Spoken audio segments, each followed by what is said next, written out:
ગણતરીના દિવસોમાં ચોમાસું બેસશે છતાં વહીવટીતંત્ર દ્વારા ઘોર નિંદ્રામાં મંજૂર થયેલ ગ્રાન્ટ છતાં નવી ઓફિસનું કામ કેમ અટક્યું તે મોટો સવાલ.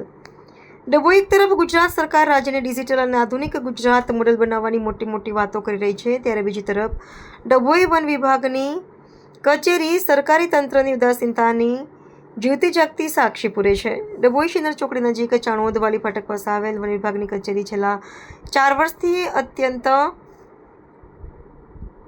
જર્જરિત અને બિસ્માર હાલતમાં ફેરવાઈ ગઈ છે. કોન્ટ્રાક્ટર કે વહીવટીતંત્રની કઈ બેદરકારીના કારણે સરકારી કામ ટલ્લે ચડ્યું છે? ઉચ્ચ અધિકારીઓ આ ગંભીર બાબતે કેમ મૌન સેવી રહ્યા છે? ચોમાસા દરમિયાન વન્યજીવો બહાર નીકળવાની ઘટનાઓ વધી જતી હોય છે, ત્યારે ડભોઈ વન વિભાગની કચેરીનું કામ વહેલી તકે યુદ્ધના ધોરણે શરૂ કરવામાં આવે અને અધિકારીઓને પડતી મુશ્કેલીઓ નોંધાવે તેવી સ્થાનિકો અને કર્મચારીઓની ઉગ્ર માંગ છે.